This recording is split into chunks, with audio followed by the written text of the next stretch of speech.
O Zygmunt Bauman ele foi um sociólogo polonês que estudou nossa sociedade contemporânea. Ele bolou uma teoria que diz que a nossa sociedade mudou de uma sociedade de produção para uma sociedade de consumo. Na sociedade de produção, as relações entre as pessoas são baseadas na coletividade. Você está pensando em interferir nas outras pessoas.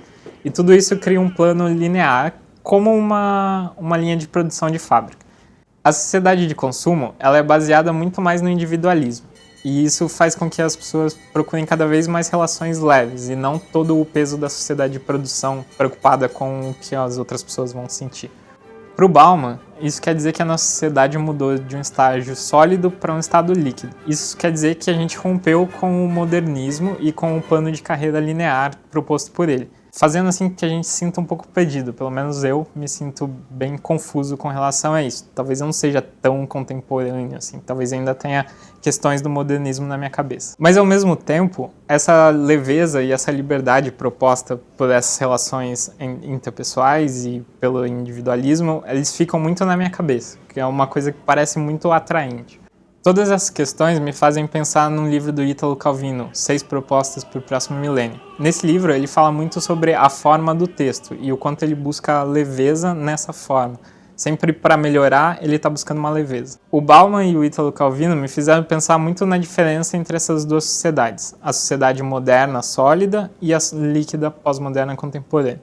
Na sociedade moderna, a gente tem um plano de vida, quase como um projeto. A gente estuda, depois a gente casa, tem filhos e vai vencendo as etapas, até chegar no fim.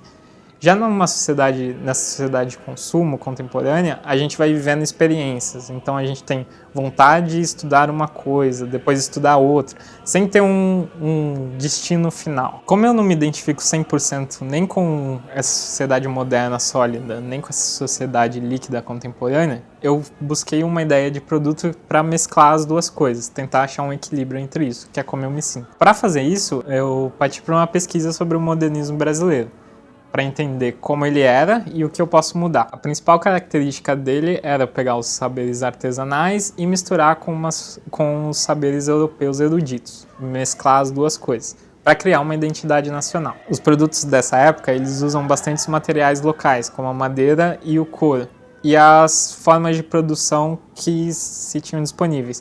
Por exemplo, a madeira é sempre torneada, e o couro é usado bastante para fazer assentos suspensos, pensando bastante numa ideia de uma rede. Esse uso de materiais faz com que os móveis brasileiros tenham muito uma característica de ser robusto e confortáveis, visualmente, não necessariamente no uso. Pensando nessas formas robustas do modernismo, eu comecei a imaginar um projeto onde isso ia ser o miolo do projeto, uma forma robusta, que representa a sociedade moderna, em volta de uma forma leve, que representa a sociedade contemporânea. Para descolar ainda mais o resultado do móvel moderno, eu fugi dos materiais. Então, ao invés de usar madeira, ao invés de usar couro, eu parti para o uso de metais e de veludo, que eu queria trazer uma sensação de conforto, mas não queria atrelar os materiais. Além dos materiais, eu também fiz um contraponto de formas. O modernismo, ele é todo confortável visualmente, então é tudo meio arredondado, as formas são mais orgânicas. Eu passei por um uso de formas duras e retas, baseando o produto todo em quadrados e triângulos. Mas ainda não tinha decidido qual seria esse produto. Tinha várias ideias de formas e referências, mas não tinha aonde materializar. Então eu voltei numa reflexão de como eu cheguei aqui nessas ideias de formas para sintetizar em um produto. E tudo foi muito literal no sentido da literatura. Como toda a pesquisa foi baseada em livros, em teorias literárias e filosóficas, a melhor síntese que eu encontrei para ela foi uma poltrona de leitura.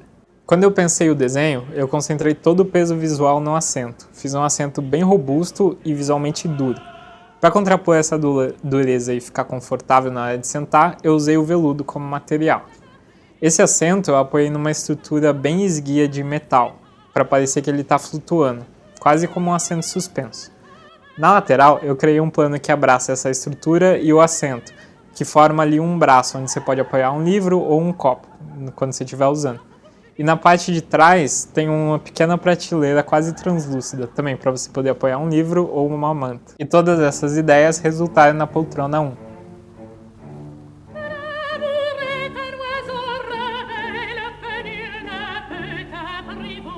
così